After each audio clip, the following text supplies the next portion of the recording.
Well, it wasn't pretty. Sometimes it was ugly. But Washington is back to where it started at the very beginning of the season, at 500.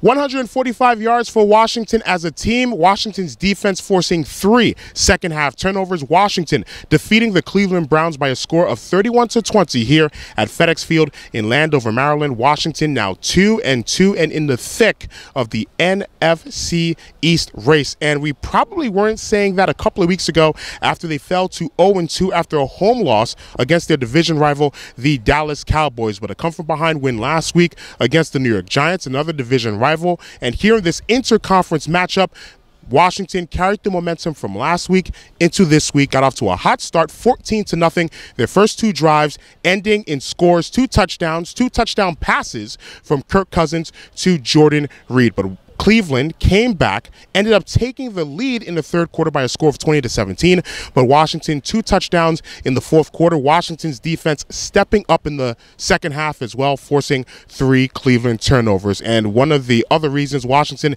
able to come away with the victory, the running game. 145 yards as a team, 117 of those from Matt Jones, his second career 100-yard rushing game, 22 carries, 117 yards. And after the game, I got a chance to talk with Chris Thompson, the other running back for Washington. He had 40 total yards and also had the game-winning touchdown catch from 5 yards early in the fourth quarter. And I asked him to begin our conversation, compare the mood in the locker room a couple of weeks ago after they lost here to the Dallas Cowboys to the mood today after their victory over the Cleveland Browns to move them to 500.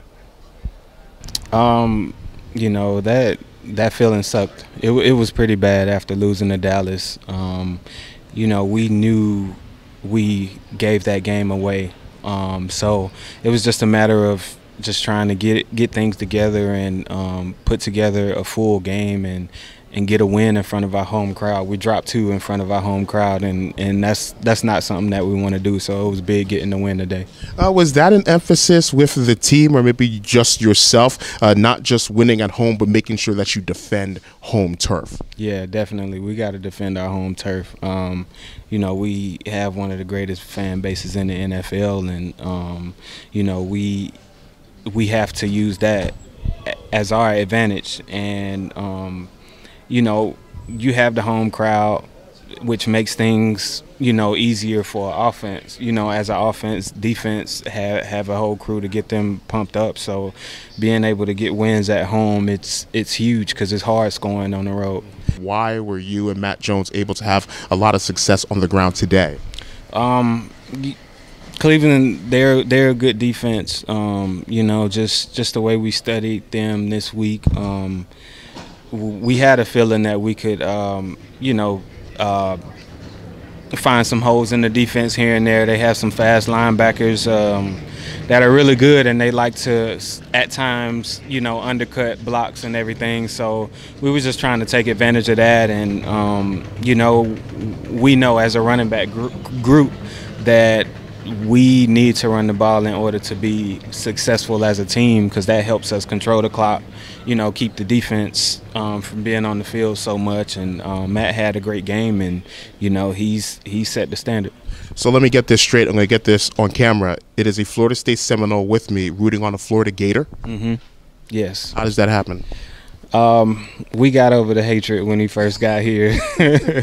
We talked about it a little bit, but now, you know, we're teammates. We both grew up in the state of Florida, so it's that Florida love over the rivalry hate any day. Gotcha. But then you guys are united against the University of Miami. Definitely.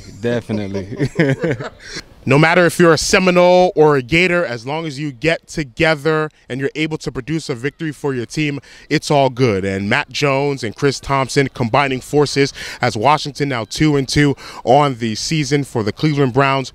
0-4 at the quarter pole of the 2016 season. It's the same old story for the Cleveland Browns. Heartbreak, misery, All of the above. Cody Kessler, the third quarterback for the Cleveland Browns to start this season, had a pretty good game, threw for 223 yards, had a good command of the offense. He threw a touchdown. He also threw an interception as well. He was backed by running back Isaiah Crowell, 112 yards rushing on only 15 carries, but those 3 turnovers for the Cleveland Browns in the second half were fatal. And Cleveland 0-4 on the season, and it looks like another lost season on Lake Erie for the Cleveland Browns, as Hugh Jackson coaching in his first season for the Cleveland Browns, and it is an uphill battle for him in Cleveland. But 0-4 in the season. Washington, climbing that hill after being 0-2 and now 2-2 as they get ready for the Battle of the Beltway in Baltimore against the Baltimore Ravens next week. So once again, our final score: Washington 31 and the Cleveland Browns 20. From FedEx Field in Landover, Maryland, Adesina Koiki, the News Hub.